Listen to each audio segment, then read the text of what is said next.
Bom dia, pessoal. Deus esteja abençoando todo mundo aí. Estamos nós novamente aqui para mais uma aula. Que Deus esteja nos dando aí a sabedoria e o discernimento da palavra. Vamos lá. Amém. Eu vou fazer um resumo aí da aula passada que nós fizemos, tá? Então, nós terminamos aí. Deixa eu só responder um Antônio aqui.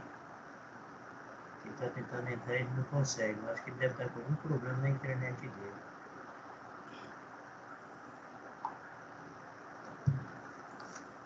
Então, vamos lá. Nós vimos que para ser um presbítero, né, então as igrejas têm que escolher seus presbíteros. Então, para a pessoa chegar a um presbitério, ou bispo, ou pastor, a nomenclatura que a igreja usa aí, então nós vamos ver hoje umas características que essa pessoa tem que ter.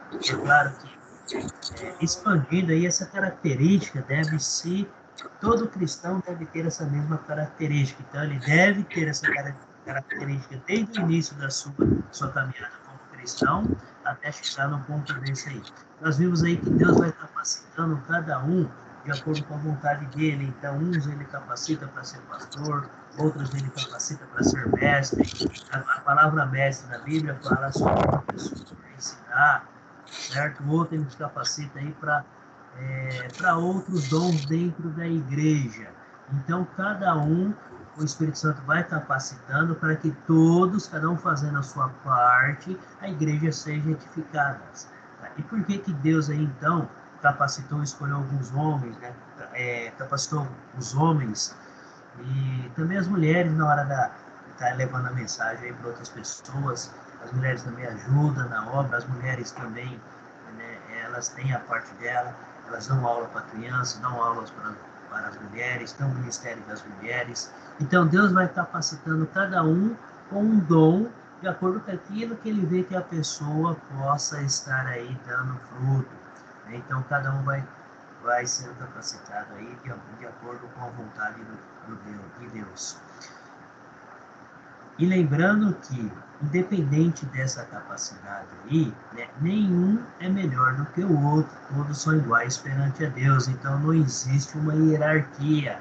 Então, se um aí tem o seu dom de ensinar, o outro tem o seu dom aí de dirigir e conduzir a igreja, o outro tem um dom de ir lá organizar o prédio, o outro tem um dom de ir lá e falar com as pessoas, outros recebem o dom de ir lá e fazer visita, outros recebem o dom de ofertar melhor, outros recebem o dom de louvar, de dirigir um cântico, e assim por diante. Deus vai dando dom para cada um. E nós vimos que a escolha dos presbíteros nas igrejas no primeiro século era no plural, então era mais de um em cada cidade.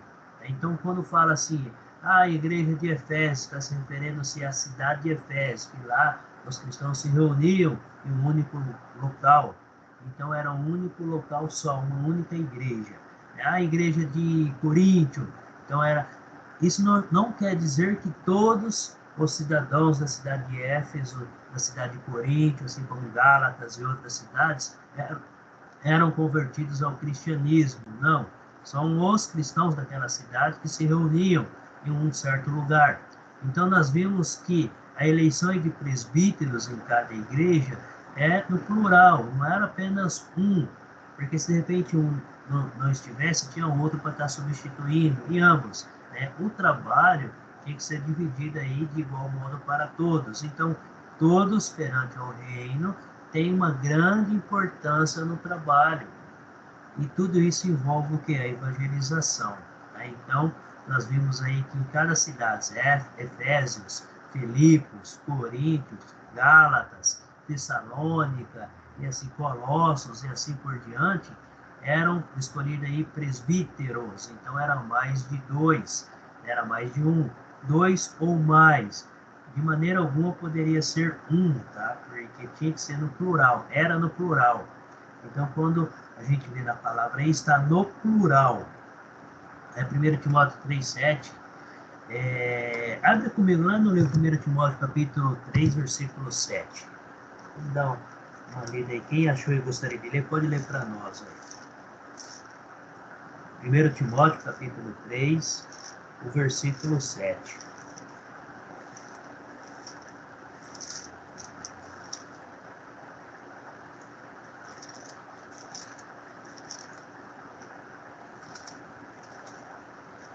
Quem gostaria de ler? Lê para nós, velho. É 3:7? Isso.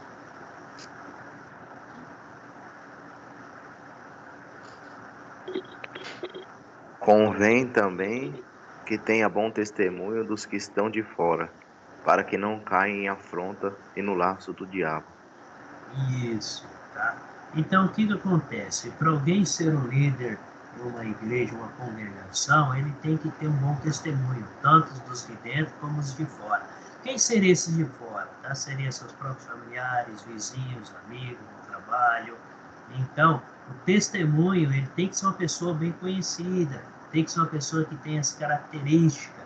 Então, se você for olhar em 1 Timóteo, capítulo 3, ele vai falar das características desse presbítero, ele vai falar das características do diácono, ele vai falar das características de todo cristão. Então, primeiramente, para ser um presbítero, deve ser um cristão, com certeza. Então, o cristão é aquele que aceitou Jesus, ouviu a palavra, passou pelo batismo, permaneceu firme e foi crescendo espiritualmente. Então, a cada momento em que o cristão busca Deus, busca Jesus Cristo, o Espírito Santo vai dando crescimento espiritual dentro dessa pessoa e vai capacitando ele para estar realizando algum tipo de trabalho. Então, o cristão deve sim dar frutos. Nesse domingo, eu estava passando uma mensagem, fui lá em Venceslau, passou uma mensagem lá em Venceslau, e em cima dos estudos que a gente faz, até passei para vocês no início, né, sobre as religiões do mundo. Então, pegando em todas as religiões do mundo, 33% são cristãos. Esses 33% é a maioria, tá? É a maioria, porque as outras religiões é abaixo dessa porcentagem. Então, nesse meio desses 33%, aí está envolvido quem? Evangélicos, católicos e outros que se dizem cristãos. Se tirar desses 33% aí, deve sobrar aí uns 10% como cristãos, ou mais, ou menos. Mas, se a gente pegar desses 33% aí, e cada um conseguir converter uma pessoa que não é cristão para o cristianismo, esse número dobraria para 66%. Então, passaria da metade da população mundial sendo o cristianismo. Mas a vontade de Deus é que 100% possa chegar ao cristianismo. Sabemos que isso não vai acontecer, porque muitos não vão aceitar e não aceitam. Então é muito difícil. Mas mesmo assim, se cada cristão se propor, eu vou evangelizar uma pessoa que não é cristão para ela se tornar cristão, se cada um conseguir esse objetivo aí, imagina quantas pessoas converterão ao cristianismo aí obedecendo à vontade de Deus. Então, é um número expressivo. Só que, por que isso não acontece? Porque nesse número de 33% aí a nível mundial que se dizem cristão, não é cristão realmente verdadeiro. Então, existe aquele seguidor e aquele discípulo. Seguidor é aquele que ouve e escuta, porém não permanece. Discípulo é aquele que permanece até o final. Vamos analisar aí os apóstolos. Eles eram discípulos e seguidor. Então, todo discípulo é seguidor. Por quê? Porque segue a Cristo. Cristo é o mestre. Discípulo é aquele que segue e imita o mestre. Né? E o mestre do cristão é discípulo. Certo?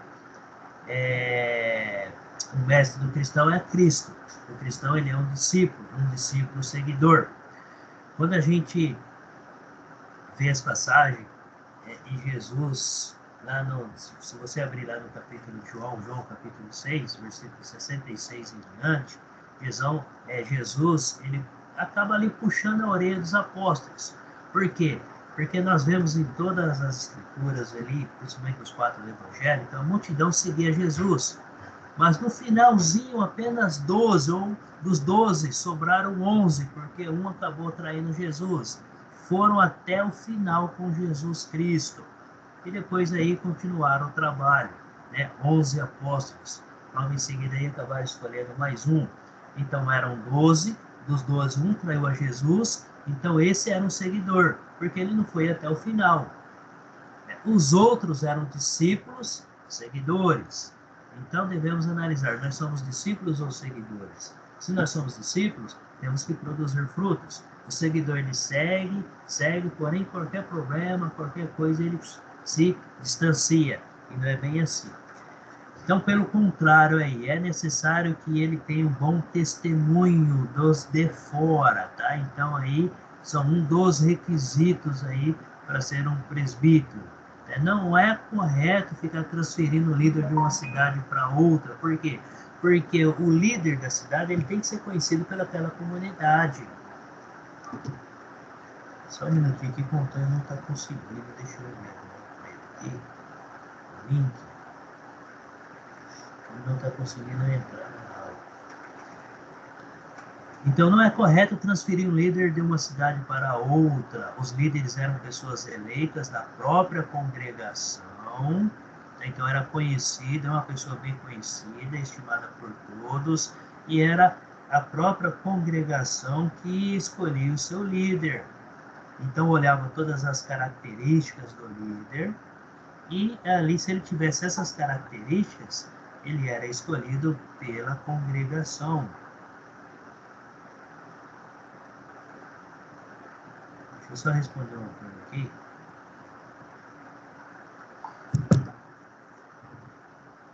Tudo bem? Então vamos lá, dando continuidade aí aos presbíteros, tá? Qual que é a função? Abre comigo lá em 1 Pedro, capítulo 5.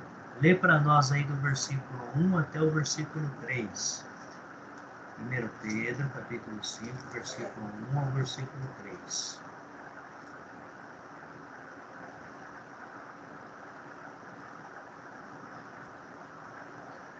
Quem gostaria de ler, fica à vontade.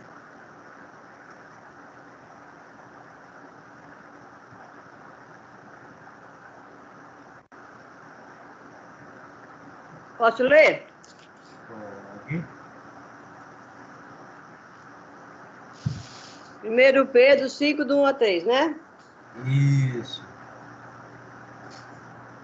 Portanto, apelo para os presbíteros que há entre vocês, e o faço na qualidade de presbítero como eles, e testemunha dos sofrimentos de Cristo, como alguém que participará da glória a ser revelada, e pastoreiem o rebanho de Deus que está aos seus cuidados.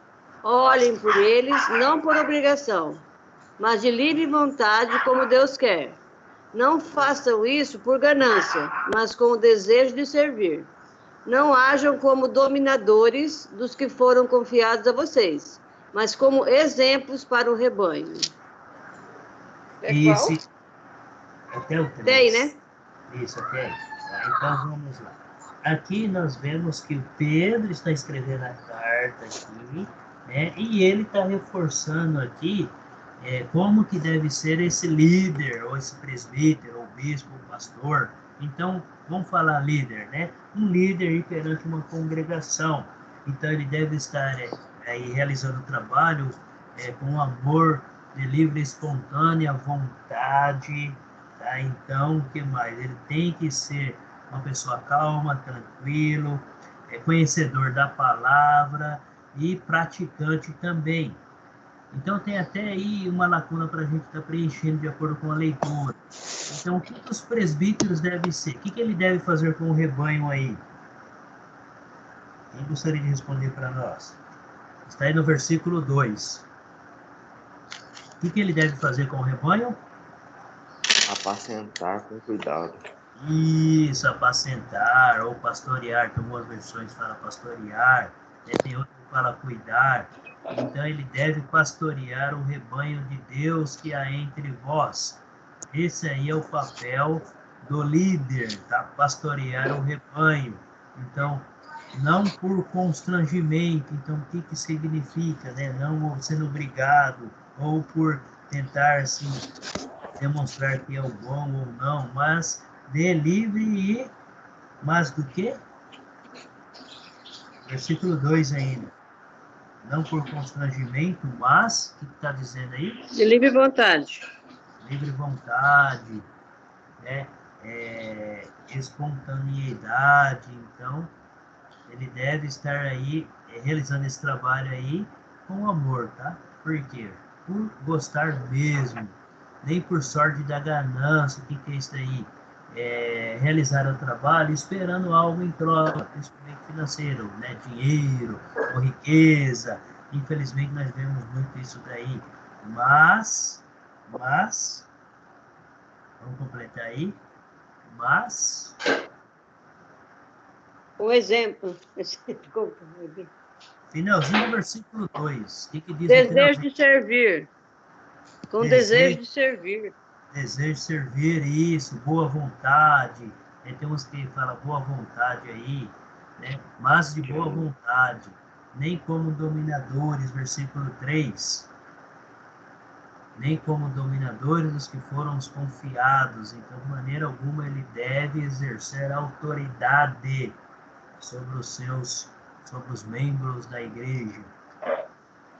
Antes, tornando-vos o que? Finalzinho aí, versículo 3. O que ele deve ser? Exemplo. Exemplo. Isso, o exemplo, ou modelo do rebanho. Ele deve ser exemplo. Ele é o primeiro exemplo, é o primeiro modelo seguidor de Cristo aí. Então, ele deve demonstrar toda essa característica para ser um presbítero, tá? Então, o que seria um episcopado? Alguém saberia responder? De acordo aí com 1 Timóteo 3, 1, 7, lembra que nós lemos? O que seria um episcopado? A própria palavra já diz. É o presbitério, né? É o presbitério, né? Isso, né? A função de bispo, presbitério ou pastor. Tá? Porque nós vamos ver aqui que ambos, vamos lá, não adianta nada. A qualidade deles, volta lá comigo, lá em 1 Coríntios, capítulo 3. Vamos ver as qualidades agora aqui. Primeiro Timóteo, desculpa, eu falei Coríntios, mas é Timóteo, capítulo 3. Vamos ler aí. Do 1 até... Lê para nós aí. 1 Timóteo, capítulo 3, versículo 1 ao 7.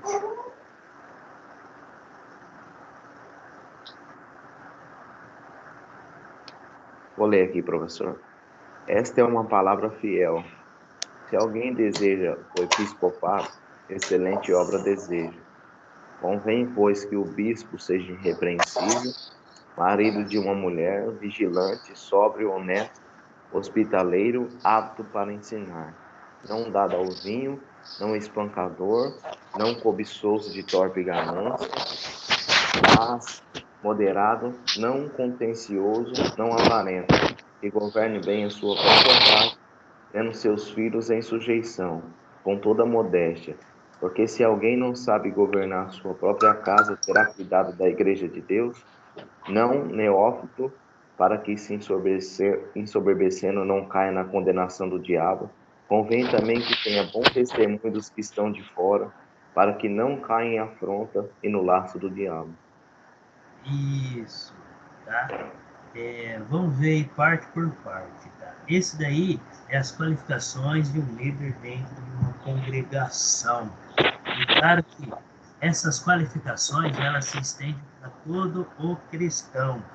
Até então, para chegar nesse ponto, ele é um cristão, né? Um cristão, todos são importantes perante ao Senhor e todos devem ter essa característica. Então, ele deve ser aí esse modelo de pessoa para todos. Tá? Então, olha só, ele deve ser irrepreensível, né?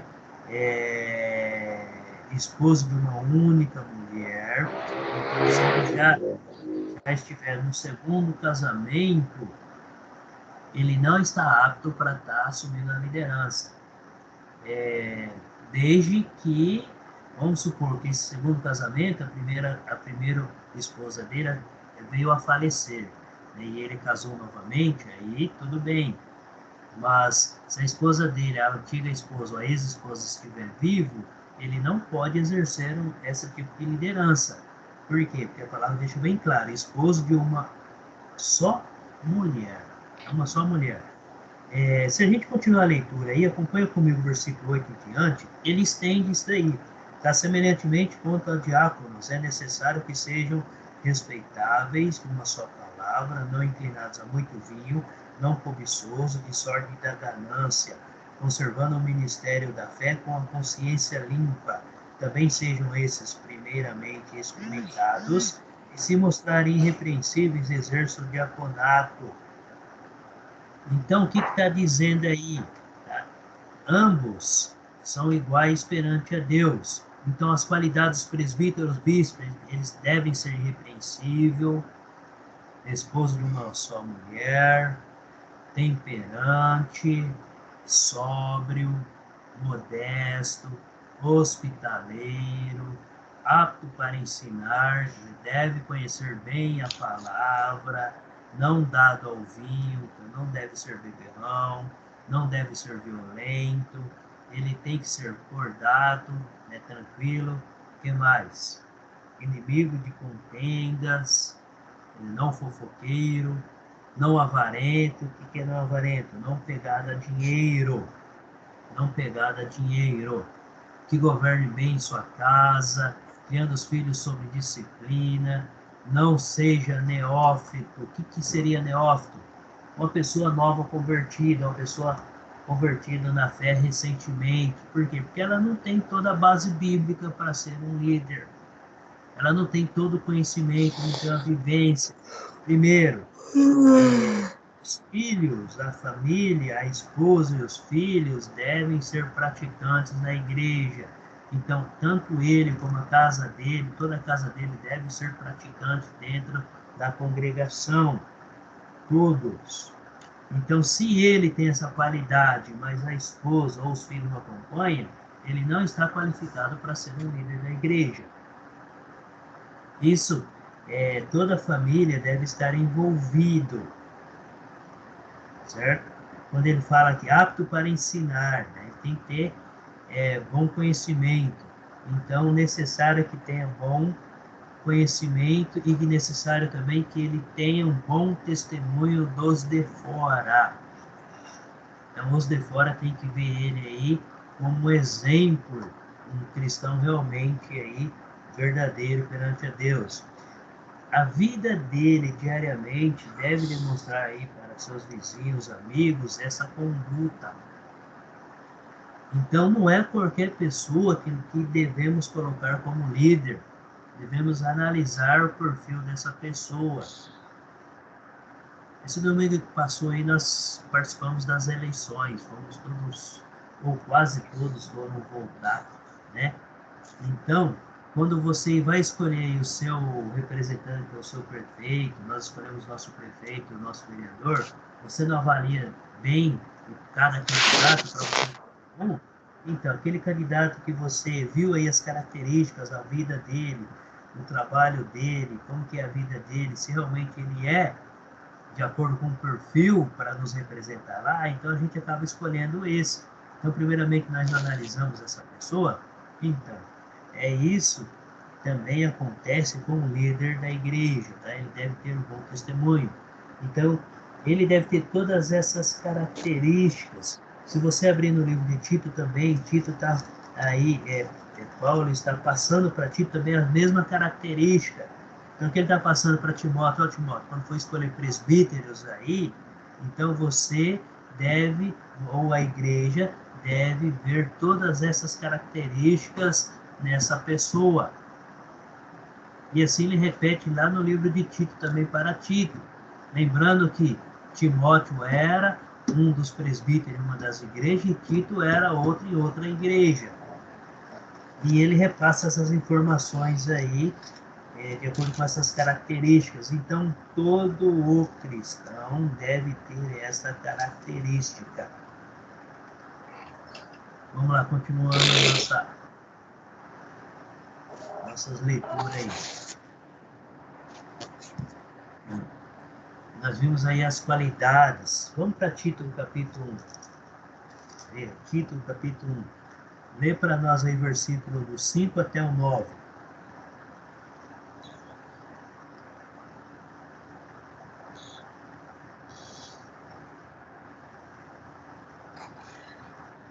Primeiro Tito, Tito 1, 5 ao 9. Isso. A razão de tê-lo deixado em Creta foi para que você pusesse em ordem o que ainda faltava e constituísse presbíteros em cada cidade, como eu o instruí. É preciso que o presbítero seja irrepreensível, marido de uma só mulher e tenha filhos crentes que não sejam acusados de libertinagem ou de insubmissão. Por ser encarregado da obra de Deus, é necessário que o bispo seja irrepreensível, não orgulhoso, não briguento, não apegado ao vinho, não violento, nem ávido por lucro desonesto. Ao contrário, é preciso que ele seja hospitaleiro, amigo do bem, sensato, justo, consagrado, tenha domínio próprio e apegue-se firmemente à mensagem fiel, da maneira pela qual foi ensinada, para que seja capaz de encorajar os outros pela sã doutrina e de refutar os que se opõem a ela. Isso, né? Ou como traduzem, conforme algumas versões aí. Então vamos lá. Estamos vendo aqui no livro de Tito, né, umas palavras bem mais compreensíveis ao nosso ponto de vista. Né? Então, ele começa aqui no versículo 4. Ele está falando com Tito. Então, ele está mandando Tito o quê? Tito ficou lá na cidade de Creta, que é uma cidade, e ele ficou responsável ali junto com a congregação, com os cristãos do primeiro século, a escolher presbíteros. Está no plural. Tá? Olha aí, esses presbíteros, versículo 5, no plural. Então, não é apenas um, mas sim 2 ou mais, de acordo com a capacidade. Tinha que ter no mínimo 2 homens capacitados com essas características. Então, olha só, por que Paulo, pediu para que Tito ficasse em Creta e fizesse esse trabalho? Porque, olha só, quem que era Tito? Vamos lá. Primeiro, Paulo começa assim, lá no versículo 1 do Tito, capítulo 1. Paulo, servo de Deus e apóstolo de Jesus Cristo, né, para promover a fé que é dos eleitos de Deus, o pleno conhecimento da verdade segundo a piedade. Onde que está a verdade? Onde que nós adquirimos conhecimento? É na palavra, é nas escrituras, é na Bíblia hoje, que está escrito para nós. Então, foi necessário que os apóstolos escrevessem para as igrejas. E essas cartas as igrejas tinham que guardar, manter elas guardadas e lidas, e estudar, e passar para toda a congregação. Então, foi necessário para que escolhesse líderes para que a igreja, o corpo de Cristo, fosse cada vez mais edificado. Então, vamos lá. Versículo 4 aí. A Tito, verdadeiro filho segundo a fé comum. Então, Tito, ele tinha essas características. Era irrepreensível, era fiel, né? Ele buscava Deus. Com certeza seria marido de uma só mulher. As escrituras não nos traz isso, né? Mas aqui ele continua falando no versículo 6. Filhos crentes. Então, tanto a mulher como os filhos deveriam ser cristãos. Deveriam ser cristão participante na igreja, participante na congregação. Tinha que ser participante. Então, tinha que ter essas características. Nós vemos aqui Paulo passando para Tito, na hora quando ele fosse escolher, que ele revesse todas essas características junto com a congregação. Então, por quê? Tito estava lá para auxiliar, ajudar os cristãos lá da cidade de Creta, a eles escolher homens de acordo com essas características. Tito não iria conhecer todos ali, porque ele não pertencia àquela cidade. Mas quem estaria escolhendo? A própria congregação, e Tito observando, né, essas características. Olha aí, por esta causa te deixei em Creta, para que pusesses em ordem as coisas restantes, bem como em cada cidade constituir-se presbíteros conforme te prescrevi. Então, ele deve ser irrepreensível, né? Que mais aí, olhando para o slide? Marido de uma só mulher, filhos fiéis, não arrogante, não irascível, que mais? Não beberrão, nem violento, nem cobiçoso de torpe ganância, hospitaleiro, amigo do bem, sóbrio, justo, piedoso, que tenha domínio de si e apegado ao quê? Agora vocês preenchem, apegado ao quê? No que ele deve ser apegado?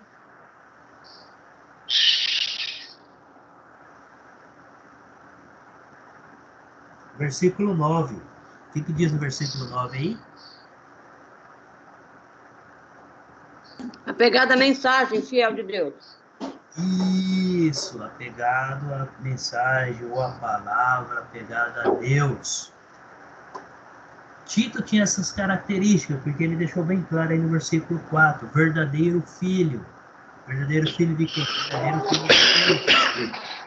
segundo a fé que ele tinha em Deus e em Jesus Cristo. Então, Tito tinha toda essa capacidade de ajudar a igreja, as igrejas, né? Porque que está dizendo aqui? Em cada cidade. Então, onde Tito, ele estava em Creta. Então, se ele saísse de Creta e ia para outra cidade onde tinha cristãos, ele tinha que estar organizando, ajudando ali aquela comunidade a organizar seus presbíteros, de acordo com essas qualificações que o apóstolo Paulo aí passou para ele, assim como ele passou para Timóteo. E nós vimos que Pedro também estava falando na mesma linha. Abre comigo lá em 1 Coríntios, capítulo 14.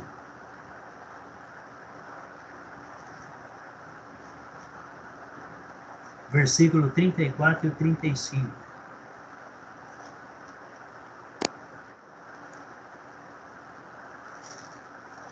Lê para nós aí quem achou. 1 Coríntios, capítulo 14, 34 e 35. As mulheres estejam caladas nas igrejas, porque lhe não é permitido falar, mas estejam sujeitas, como também ordena a lei. E se querem aprender alguma coisa, interroguem em casa seus próprios maridos, porque é indecente que as mulheres falem na igreja. Tá, vamos lá. Um dia eu ouvi de um amigo meu, ele é pastor. Ele estava sentado aqui onde eu moro, aqui no Ana Jacinta, e embaixo tem aquele ensinado para as crianças, e ele estava lá sentado. Aí sentei junto e fomos conversar um pouquinho. Aí ele me ligou e falou assim para mim, falou, a minha pastora estava fazendo oração para mim, e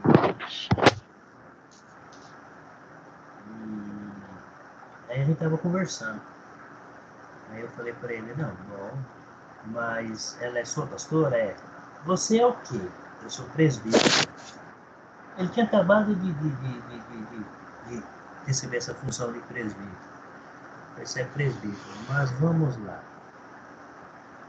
Ele até fez umas aulas comigo aí também.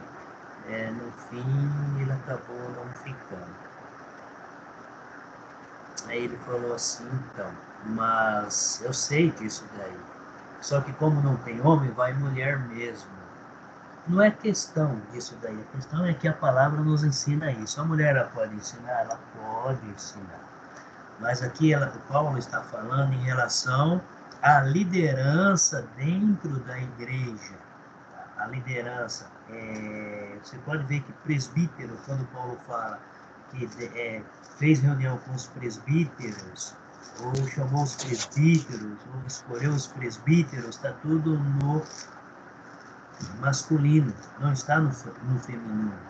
Tá? Então ele deixa bem claro que o papel da mulher, enquanto está dentro, tá, no culto dentro do culto, quando todos estão reunidos ali naquele dia, com o fim de partir o pão, participar da ceia, da oferta, do louvor, ouvir a mensagem. Vamos falar, é o culto completo em si, certo? A mulher ela não deve falar, ela deve estar ouvindo e aprendendo. Então, aquilo que ela ouvir e aprender, ela poderá estar ensinando para os seus filhos, para outras mulheres, para até outros homens que não sejam cristãos. Porque ela não está dentro da igreja, ela está profetizando, ou está levando a mensagem aí para fora. Por quê? Porque ela é uma cristã, como todo cristão. O papel do cristão é anunciar a mensagem. Se ela não entendeu nada dentro da igreja, então ela deve procurar alguém que entendeu. Se o esposo dela é cristão e também estava junto, então é papel dele esclarecer a dúvida dela. É papel dele. Ele não pode deixar de assumir esse papel, porque se ele deixar de assumir esse papel, Deus vai cobrar dele o papel dele que ele não fez, se ele é cristão. Então é o papel do homem orientar a mulher. Mas, e se o marido não for cristão? E se o marido, de repente, é um cristão, mas não participa, não é aquele que vai, então ele faz parte dos 33%, não é aquele cristão que participa, que vai na igreja, né, que participa aí dos eventos, enfim, não é. Como que ele vai poder ensinar a esposa? Aí ela pode muito bem ir conversar com alguma outra irmã que estava presente e se esclarecer com ela. Se a irmã não puder esclarecer, pode ser com o marido, junto com ela. Então, deve procurar um outro irmão ou irmã que possa estar aí esclarecendo aquilo que ela não entender. Tá? Então, perante, mas existem mulheres pastores, existe, a mulher do pastor é uma pastora. Ela tem que ter a mesma característica que seu marido tem. Por quê? Para quê? Ou para quê? Para poder estar ensinando as outras mulheres e as outras crianças. É o papel dela. Ela pode muito bem ir lá na frente celebrar um culto, desde que não tenha nenhum homem no culto que seja cristão. Se tiver algum homem lá no meio como cristão, é ele que deve. Ou então ele sai e deixa as mulheres conduzir a sua reunião. Esse é o papel. Por isso que hoje, nos dias de hoje, nós temos aí reunião dos homens, reunião das mulheres. Eu sei que em todas as congregações, todas as igrejas têm reunião dos homens, reunião das mulheres. Tem todas essas campanhas. É isso daí. Então, a Bíblia deixa bem claro que a mulher pastora, perante lá o culto, ela deve estar ficando calada, a mulher em si. Tá? Esse é o apóstolo Paulo que está nos ensinando aí. Vamos para 1 Timóteo capítulo 2. 1 Timóteo capítulo 2, versículo 8 ao 15. Paulo novamente falando sobre esse assunto. Lê para nós aí quem que achou.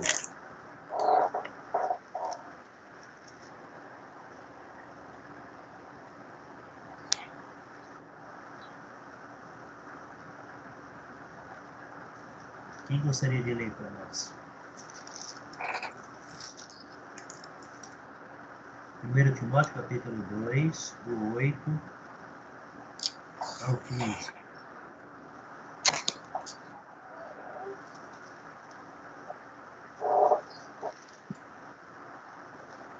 Professor, é do capítulo 2, versículo 10 em diante?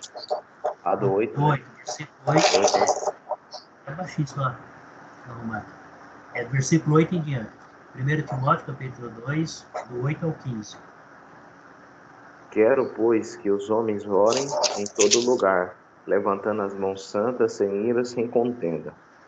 Quero do mesmo modo as mulheres, que ataviem traje honesto, com pudor, modéstia, não com tranças, ou com ouro, ou pérolas, ou vestidos preciosos, mas como convém às mulheres que fazem profissão de servir a Deus, com boas obras.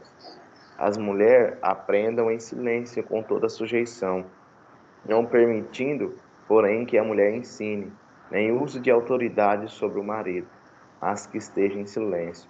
Porque primeiro foi formado Adão e depois Eva. E Adão não foi enganado, mas a mulher, sendo enganada, caiu em transgressão.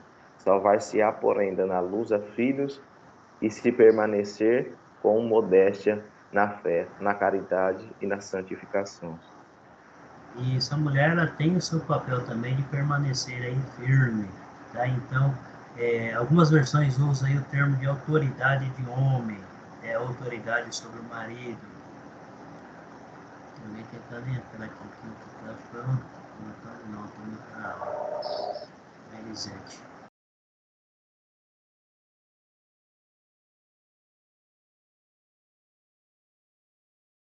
Referente às mulheres, tá?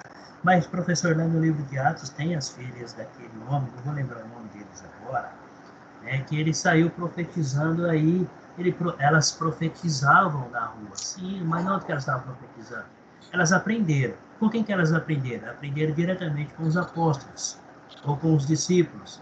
Elas aprenderam, e aquilo que elas aprenderam se tornaram cristãs, foram batizadas, abraçaram aí o cristianismo, e sentiram esse desejo de vontade de anunciar. Então, onde elas passavam, elas estavam profetizando.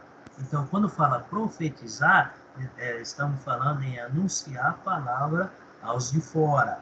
Então, o que Paulo está dizendo aí? Primeiro foi formado Adão, depois a mulher. Certo? Então, ele deixa bem claro aí o papel da mulher dentro da igreja. Não é discriminação, nem é fala, fugiu uma palavra agora, machismo, né? Não é machismo, não. É a condição que Deus está nos dando aí, certo? Então, a conclusão, até pulou a conclusão aí.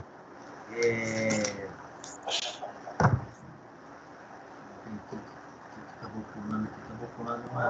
Vocês estão conseguindo ver os slides aí? Está passando para vocês?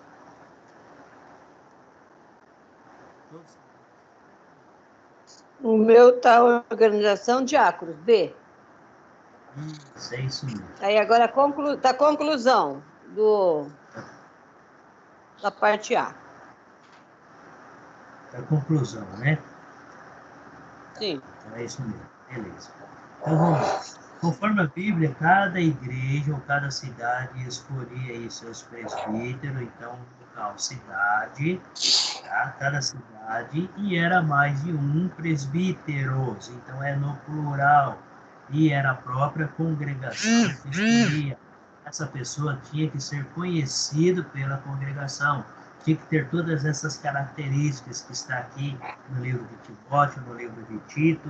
A gente vê aqui Paulo repetindo aí as mesmas palavras, certo? Então, homens, eles tinham que ser qualificados para estar exercendo essa obra, tinha que estar imitando a Cristo e colocando em prática aí, vivendo a fé que eles tinham em Jesus Cristo. Então, realmente, as suas qualificações pessoais e espirituais, elas davam certa segurança àqueles grupos cristãos.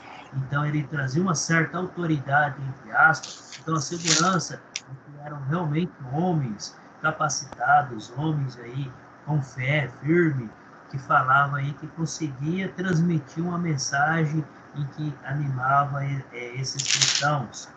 Então, os seus ensinamentos, os seus conselhos eram realmente verdadeiros perante a Cristo.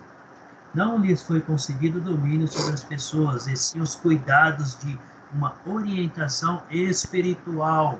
De maneira alguma eles tinham que dominar, não foi dada autoridade para que eles dominassem as pessoas. Eles tinham que ser aquele guia espiritual. Ele tinha que orientar a igreja, ele tinha que fortalecer os irmãos, os cristãos, eles tinham que dar aí esse alimento espiritual para os cristãos, ele tinha que estar junto. Então, ele tinha que ter conhecimento dos problemas, das aflições de cada um e ajudando cada um a estar superando aí as suas dificuldades. Então, somente ao Senhor Jesus é que devemos submeter nossas vidas em obediência, é apenas em Jesus. A Bíblia, ela não menciona nada a respeito das mulheres serem líderes da igreja. O apóstolo, ele orienta e bem claro que as mulheres devem se submeter à vontade de Deus e cumprir o mandamento que Deus deu para cada uma delas, né? um dos grandes mandamentos aí, uma das grandes dádivas, é a mulher ser mãe. É a mulher ser mãe. Para a mulher ser mãe, quando a mulher é casada, para ela é um grande privilégio aí. E os diáconos? Quem são os diáconos? Deve ter essas mesmas características também. O diácono, se a gente puxar aí a palavra do grego, então, significa, diáconem, significa o quê? Servir às mesas. Lembra quando os apóstolos escolheram lá aqueles primeiros 7 diáconos? Eles tinham que ter as características, tinham que ter conhecimento da palavra, eles tinham que viver a fé. Abre comigo lá em Atos capítulo 6. Volta comigo lá no capítulo 6 do livro de Atos.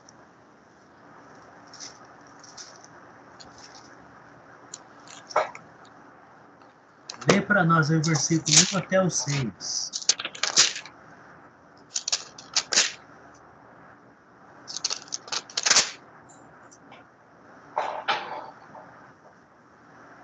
Quem gostaria de ler para nós aí?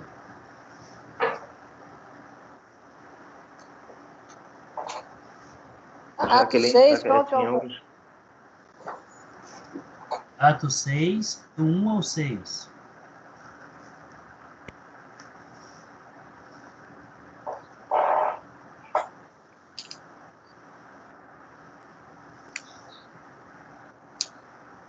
Lê para nós,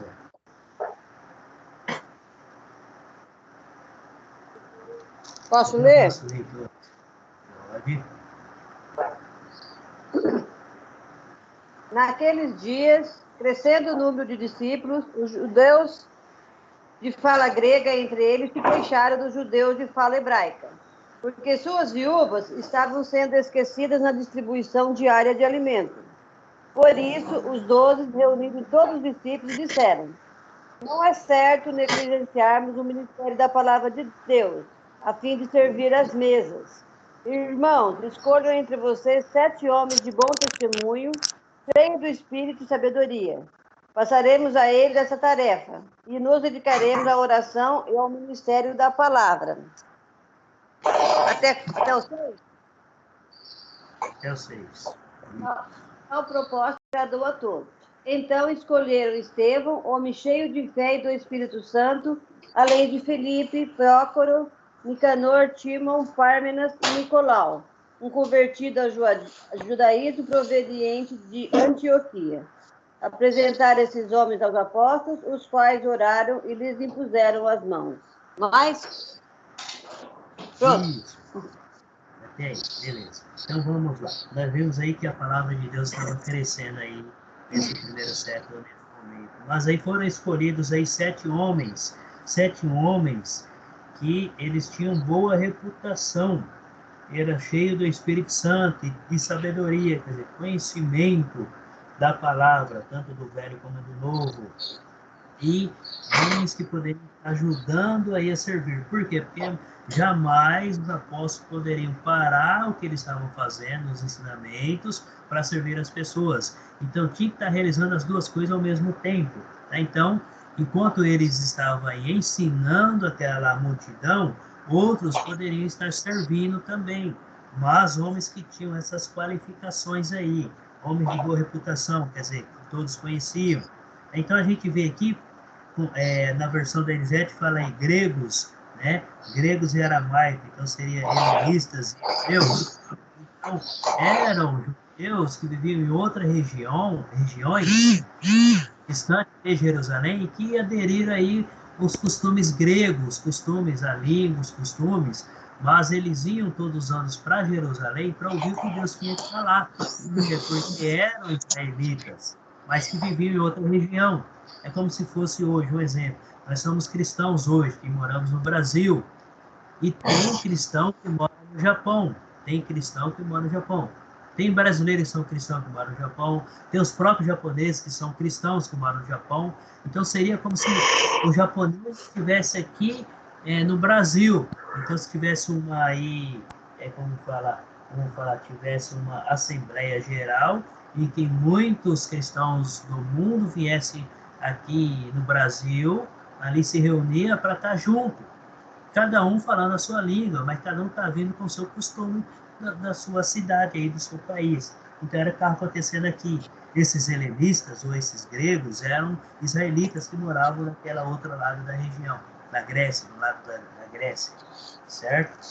Então, eles não, nesse período, eles não aceitavam os israelitas de outras nações.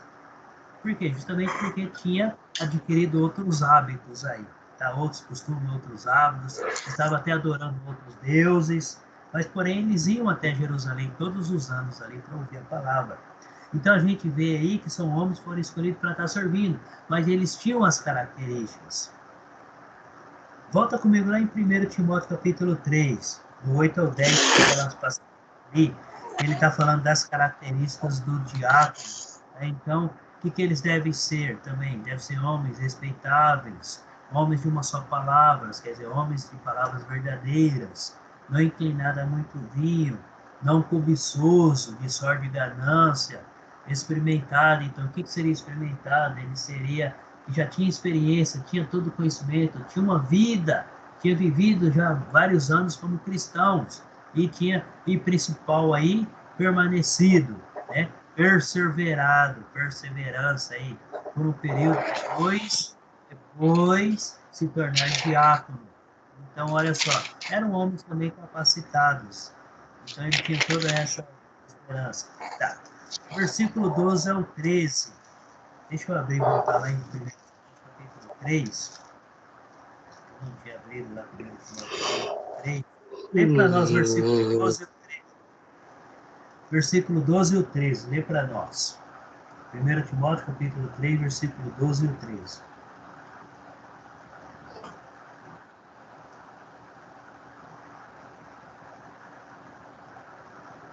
Os diáconos sejam maridos de uma mulher, e governem bem seus filhos e suas próprias casas, porque os que servirem bem como diáconos adquirirão para si uma boa posição e muita confiança na fé que há em Cristo Jesus. Então, olhando aí, a mesma característica de um presbítero ou pastor, a mesma característica de um cristão comum. Então, cristão tem que ter essas características. Nós devemos ser irrepreensível, esposo de uma só mulher, temperante, sóbrio, modesto, hospitaleiro e apto para ensinar.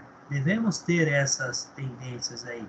Não dado ao vinho, violento, porém cordato, inimigo de contendas, não avarento, que governe bem a própria casa, que crie os filhos sobre a disciplina do Senhor, com todo respeito. O versículo 5 aí diz assim: pois se alguém não sabe governar a própria casa, como cuidará da igreja de Deus? Não pode ser uma pessoa neófita, quer dizer, novo, convertido, deve ter uma vida, experiência como cristão. Então, essas são as características. Marido de uma só mulher. Marido de uma só mulher. Essas são as características do diácono. Então, essas são as características do cristão.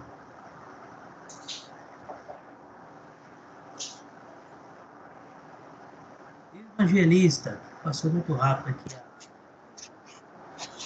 Passou muito rápido. Tá?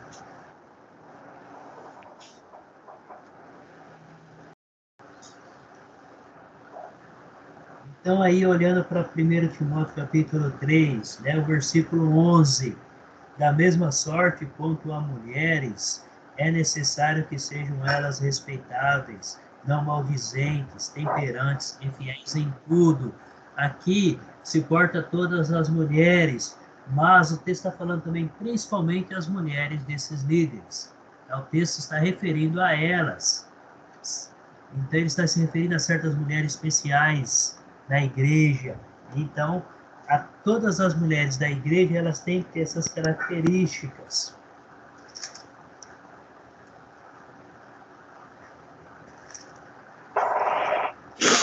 Também as mulheres, eu não vou estar falando agora, mas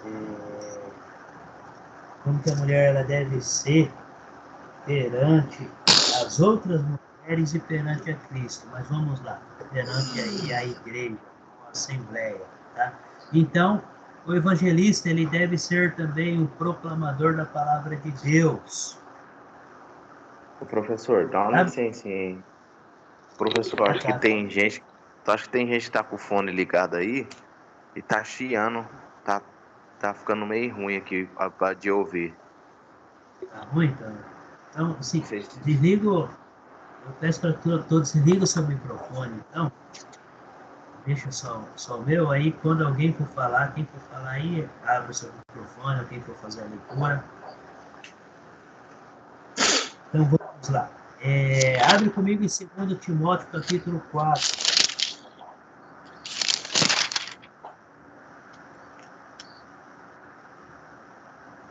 Lê para nós aí, quem achou, 2 Timóteo, capítulo 4, versículo 5.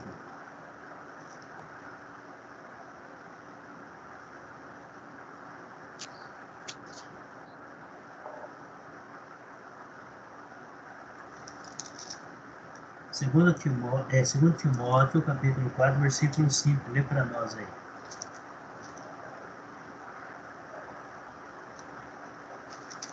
Mas tu se sobra em tudo, sofre as aflições, faz a obra de um evangelista e cumpre o teu ministério.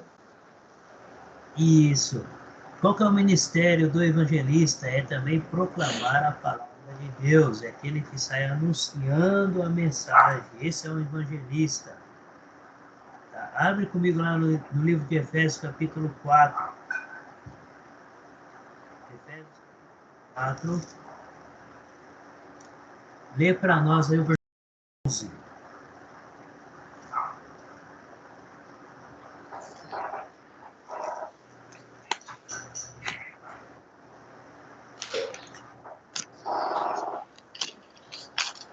E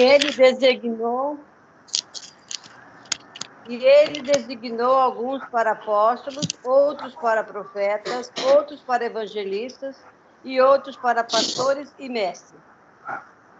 Isso. Então, olha só, Deus vai capacitando cada um com um dom, porém todos são iguais. Acompanhe comigo a leitura aí.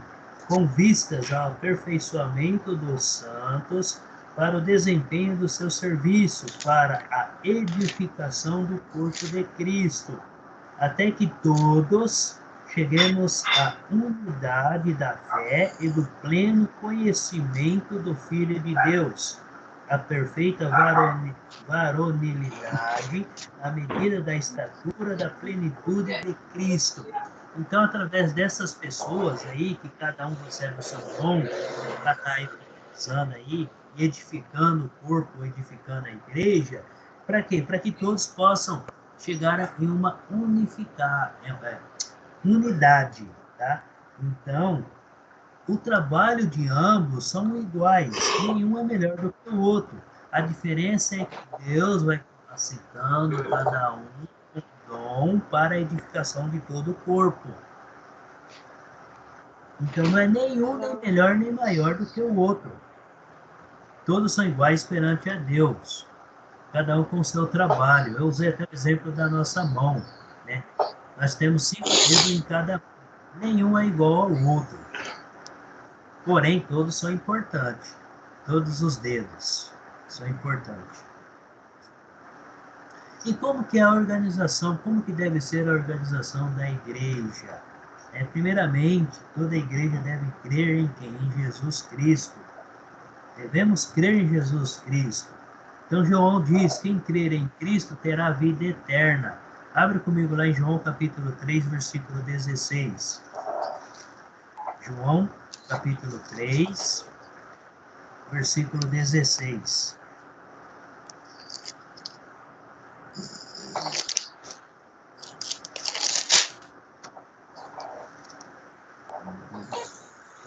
Eu vou ler aqui, tá bom? João 3,16. Porque Deus amou ao mundo de tal maneira que deu seu Filho unigênito para que todo que nele crê não pereça, mas tenha vida eterna. Então, quando ouvimos a palavra do Senhor, quando falamos de Jesus, todos que estão ouvindo possam crer, se arrepender para poder alcançar a vida eterna. Esse é o propósito de Deus para todo homem. Vamos para o capítulo 8 aí do livro de João. Capítulo 8, o versículo 24. João 8, 24. Ela diz assim: por isso eu vos disse que morrereis nos vossos pecados, porque se não credes que eu sou, morrereis nos vossos pecados. Então devemos crer em Jesus. E por que o cristão deve anunciar ou profetizar a palavra? Para que as outras pessoas possam crer em Jesus para alcançar a salvação eterna, a vida eterna. E, primeiramente, o que devemos fazer? Nos arrepender. Então, quando as pessoas ouvem a mensagem e creem em Cristo, ela deve se arrepender dos seus erros. Abre comigo lá no livro de Isaías, o profeta Isaías falando a esse respeito. Isaías capítulo 59, 1 e o 2. Quem achou aí e gostaria de ler, pode ler para nós. Isaías capítulo 59, o versículo 1 e o 2. Vejam, o braço do Senhor não está encolhido que não possa salvar, e o seu ouvido tão surdo que não possa ouvir. Mas as suas maldades separaram vocês do seu Deus. Os seus pecados esconderam de vocês o rosto dele, e por isso ele não os ouvirá. Então, quando alguém ouve a mensagem e crê em Cristo, estava confessando aí seus pecados, confessando a Jesus como Senhor, tá? Quando fala confessar, não é confessar os seus pecados, é confessar a Cristo como Senhor da sua vida. Porque a confissão do pecado é outra coisa. Devemos confessar o nosso pecado para Deus e pedir perdão. Mas ele está dizendo que quando nós confessamos a Jesus Cristo como nosso Senhor, então, o que o profeta está dizendo aí? Que Deus, ele está ali, ele está pronto para ouvir aquele pecador arrependido, ele está pronto para ajudar aquele pecador a se converter e voltar para Deus. Então Deus não está ali, de maneira alguma, se escondendo do pecador. Se ele realmente se arrepende, Deus está de braços abertos para recebê-lo. Assim, para todo cristão. Se realmente estamos perseverando aí na caminhada, Deus está de braços abertos para nos atender. Ele está esperando nós. Só que Deus, ele nos usa para anunciar a tua palavra. Deus sempre usou o homem para anunciar a outro homem a tua mensagem. Deus usou os profetas, usou Abraão, usou Moisés, para estar anunciando aí a sua mensagem para o povo. Então Deus sempre usou o homem para anunciar a sua palavra. Hoje é diferente? Não. Deus vai nos capacitando para estarmos anunciando a palavra para as outras pessoas. E o próprio cristão precisa cada vez mais estar se alimentando. Nós precisamos diariamente estar nos alimentando. Quando Deus deu a lei para o povo, o que ele deixou bem claro lá para que Moisés escrevesse? Para que o povo meditasse dia e noite nas leis de Deus para não se desviar. Por isso que Deus deixou por escrito. E a palavra para nós hoje em dia é para isso, para que nós cristãos possamos estar aí todo dia, diariamente, estudando e permanecendo firme. Nós precisamos nos alimentarmos da palavra para permanecermos firmes na caminhada. Então nós vimos aí que o pecado, ele separa o homem de Deus. Deus está sempre ali pronto, mas é o homem que está separado de Deus. Então o homem acha que não tem mais salvação para ele, que ele acaba se distanciando. Foi o que aconteceu com Abel quando matou seu próprio irmão Caim. O que aconteceu? Ele tentou fugir da presença de Deus. Ele foi para outra terra distante. Ele foi para um lugar distante do seu pai, da sua mãe, de Adão, de Eva e de seus outros irmãos que ele tinha. De maneira alguma ele se procurou arrepender-se do seu erro, pedir perdão para Deus do seu erro. Ele não chegou a esse ponto, então ele não se arrependeu e acabou tentando fugir. E por que nós temos aí hoje, até nos dias de hoje, naqueles próprios dias, duas nações? A nação que procura a Deus e a nação que não procurava a Deus. Porque o próprio Abel não ensinou seus filhos sobre Deus. Então, quando o pai e a mãe não ensinam os filhos sobre Deus, ou ele vai aprender sobre Deus por um modo triste ou ruim, né? Ou ele vai por amor, como se diz o ditado hoje, ou vai pela dor ou vai pelo amor. Muitos vão pela dor e muitos vão pelo amor. Pelo amor é quando ele recebe esses ensinamentos desde pequeno. Pela dor é quando acontece algo muito forte na vida dele e ele resolve se converter a Deus. Aí ele está indo pela dor. E tem muitos que nem pela dor vai. E tem muitos que nem pelo amor permanecem firmes. Então, por isso que devemos estar nos alimentando da palavra para podermos aí permanecer firme nesta caminhada. Então, todos são pecadores. Abre comigo lá no livro de Lucas, capítulo 13. Lucas, capítulo 13, versículo 1 ao 5.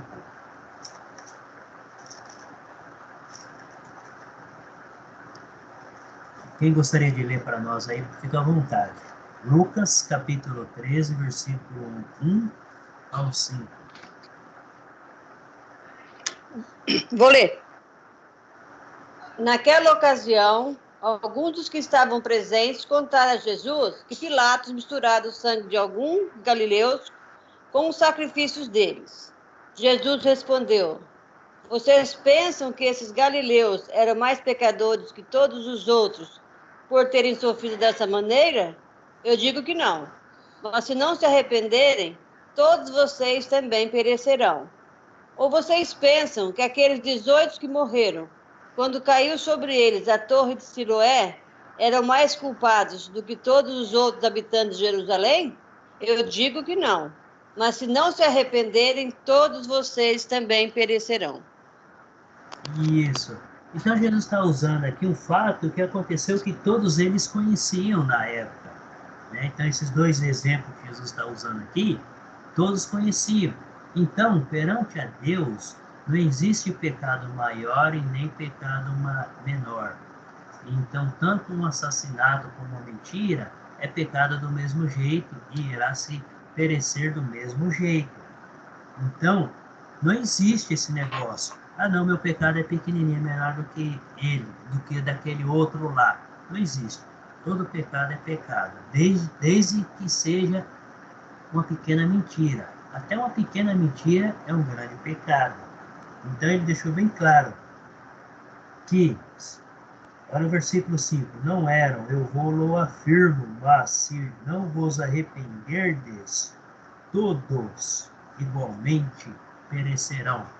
Então, mentiroso, o assassino, o idólatra, e assim por diante, os feiticeiros, todos vão receber a mesma punição. Então, o que ele está nos dizendo aqui? Que devemos nos arrepender. E como que nós nos arrependemos? Quando nós conhecemos e ouvimos e cremos em Jesus Cristo. Então, é necessário que as outras pessoas ouvem sobre Jesus e se arrependam, para não cair aí na condenação. Abre comigo lá no livro de Atos, capítulo 3, versículo 19. Lê para nós aí, Atos 3, versículo 19.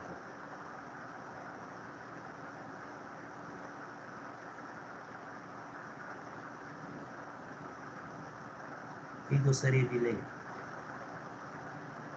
Vou ler aqui, professor. Arrependei-vos, pois, e convertei-vos, para que sejam apagados vossos pecados, e venham assim os tempos do refrigério pela presença do Senhor. Isso, então arrependei-vos e convertei-vos. E como que nós hoje somos cristãos. Por quê? Porque teve aquele primeiro momento em que nós ouvimos a palavra de Deus, que nós aceitamos Jesus Cristo, cremos em Jesus Cristo, passamos pelas águas, e aí, com a graça de Deus, estamos permanecendo firmes. Assim como aconteceu com nós, Deus quer que as outras pessoas que não passaram por esse momento também possam passar, possam sentir também essa mesma emoção que nós sentimos, possa mudar o seu caminho assim como nós mudamos. E nós que somos cristãos, devemos sempre estar nos alimentando para permanecermos firmes na caminhada, para não cairmos. Porque é muito mais fácil nós cairmos do que aqueles que já estão caídos mesmo. E para nós hoje, muitas coisas acontecem no dia a dia para nos derrubar, né? E se a gente não estivermos firmes e alicerçados, cairemos. Foi o que acontecia com o povo de Deus, os israelitas, quando eles desobedeciam às ordens de Deus. O que acontecia com eles?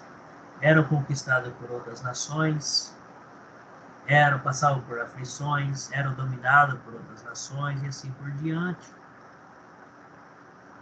Então, por isso que devemos estar cada vez mais buscando a palavra.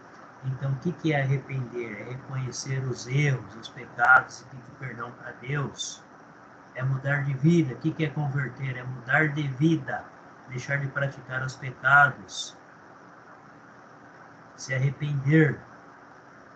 Todas as pessoas precisam disso, todos nós precisamos disso. Abre comigo lá no capítulo 17 de Atos. Lê para nós o versículo 30. Atos 17, versículo 30.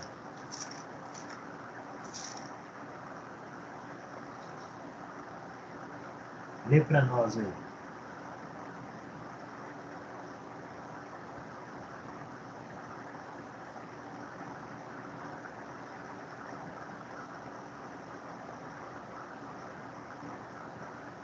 Cadê a Jaque que não conversa? A Jaque hoje está quieta, ela não fez uma leitura, né, Jaque? Lê aí, Jaque, que isso? Livro de Atos, capítulo 17. Estou tentando 17. Tirar um negócio aqui. Até fechou minha Bíblia. Estava tentando apertar aqui. Ó, 17:30, né?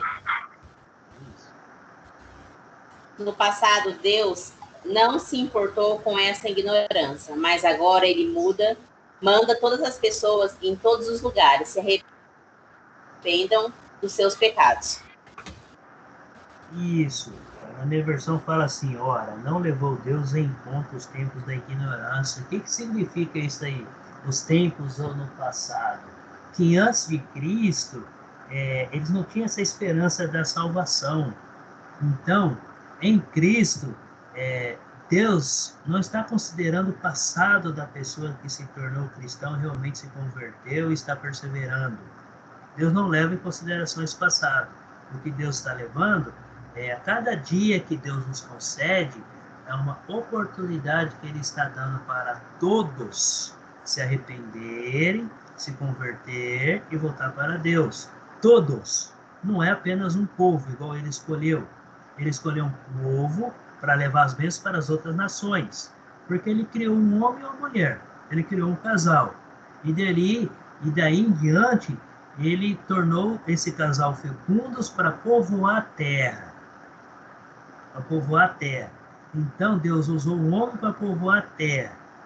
E claro que Deus deu a capacidade para que o homem pudesse adorar a Deus e não se distanciar.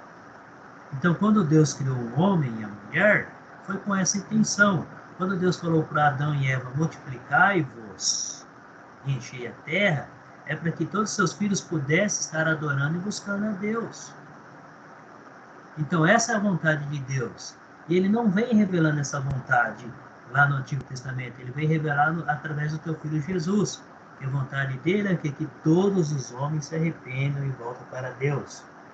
Versículo 30, né? Finalzinho aí. Porém, notifica aos homens que todos, em toda a parte, se arrependam. Então, a toda parte, seja no Brasil, seja na África, no Japão, nos Estados Unidos, em Jerusalém, em toda parte do mundo, todos possam se converter. Então, a cada dia que Deus vai nos concedendo, é uma oportunidade que Ele vai nos dando para nos convertermos e também para anunciarmos a palavra a outras pessoas, para que elas venham se converter. A cada momento, Deus vai nos dando essa oportunidade. Muitos não reconhecem. Abre comigo no livro de Romanos, capítulo 10.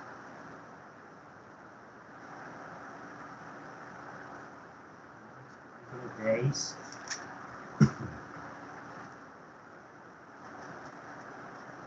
Versículo 9 ou 10. Lê para nós.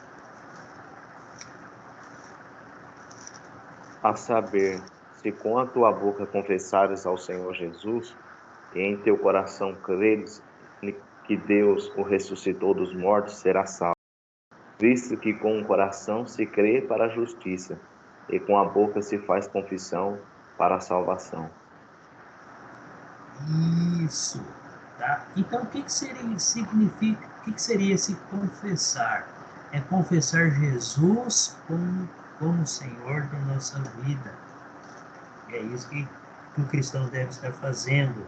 Se com a tua boca confessares Jesus como Senhor, e em teu coração credes que Deus o ressuscitou, então olha só aí, é um ato de fé e um ato de obra. O que seria a obra aí? A obra é você falar e confessar que Jesus é o Senhor da sua vida. E a fé é que você acreditar que Jesus foi ressuscitado por Deus. Então é duas coisas juntas. Então você com a fé em Jesus, você vai estar praticando aí, dando fruto que será as obras. Então o que seria esse fruto? A partir do momento que você realmente confessa Jesus como pela sua boca, e crendo nele, você vai falar para as outras pessoas desse amor de Deus por cada um de nós. Isso já é a fé e a obra junto. Uma fé é uma obra junto. E aí, em teu coração, então, de dentro para fora, Deus o ressuscitou, porque com o coração se crê para a justiça, e com a boca se confessa a respeito da salvação. Então Deus está falando para nós usarmos a nossa boca, nossas palavras, para falar da mensagem, para falar de Jesus para as pessoas, para falar da salvação. Ô Everton, eu queria pedir permissão para você, que a gente estava conversando ainda outra vez, a respeito aí de uma teologia. Você estava falando aí de uma da igreja que acabou se desviando. Eu posso comentar algo só por cima? Você me permite ou não? Pode ficar à vontade, professor. Tá, é que eu estava conversando com o Everton aí, então ele estava falando aí de um irmão da igreja dele lá, que acabou fazendo um curso de teologia, e depois desse curso de teologia ele acabou se afastando da igreja. Então eu até comentei com ele que realmente então a teologia que ele fez não é teologia bíblica. Porque nós vimos no início que existem vários tipos de teologia. Então não podemos confundir as teologias. Né? Então nós estamos estudando a teologia bíblica. E quando você resolve fazer uma teologia, procura fazer a teologia bíblica para aprender realmente sobre a história da Bíblia, a história dos homens de fé, a história que aconteceu para você se firmar na sua fé e na sua caminhada. Porque no livro de Hebreus deixou bem claro que não deixamos de congregar.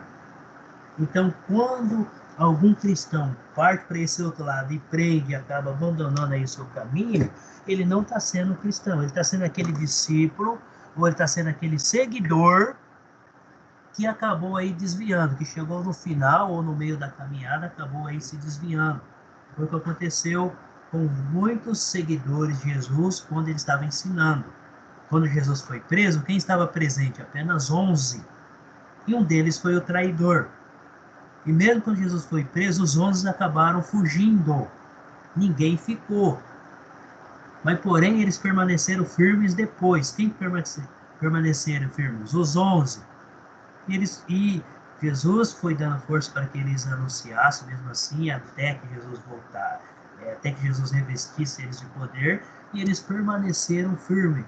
perseverança dos verdadeiros discípulos. E a gente vê aí que muitos morreram perseverando na fé em Jesus Cristo. Então, infelizmente, muitos cristãos acabam se desviando porque de repente ouviu, aprendeu algo aí errado e acabou saindo do caminho. Não é esse o caminho. Então, eu só estou usando essa ilustração porque isso acontece muito nos dias de hoje. Tá? Então, a teologia, muitos não... infelizmente, tem muitos cristãos que não conhecem a teologia. Eu já perguntei para alguns, você sabe o que é teologia? Não, não sei. Ele não sabe porque nunca explicaram, mas ele vive a teologia. Então, quando se fala em teologia significa o estudo de Deus, estudo sobre Deus, sobre a pessoa, a vontade de Deus, para podermos praticar na vida. Então, não confundamos as teologias. E nós devemos estar passando para as pessoas, para que elas também não confundam as teologias. Uma vez, uma certa... eu estava descendo na rua da minha casa, aí a vizinha estava descendo, ela não conversa com ninguém. Ela é evangélica, não vou falar de qual denominação. E ela falou para mim que, quando eu falei para ela da teologia, ela falou para mim que a palavra mata. A escritura mata. Aí você para pensar, que mundo que ela vive, né? Essa palavra mata. Realmente teve um apóstolo que falou, só que ele está falando do quê? Das escrituras. O que ele quis dizer? Se não estiver enganado, está no livro de Hebreus. O que ele quis dizer?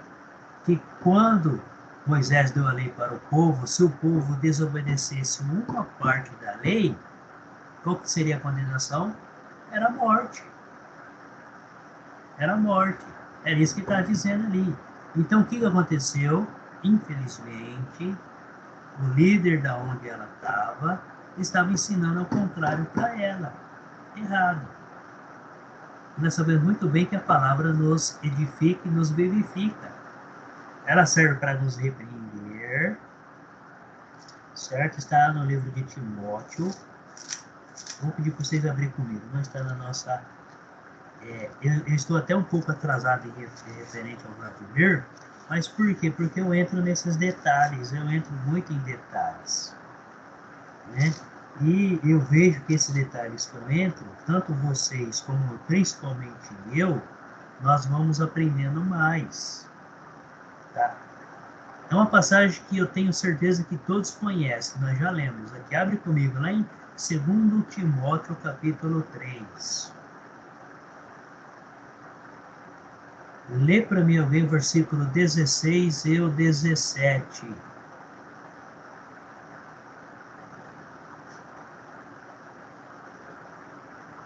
Lê para nós aí alguém.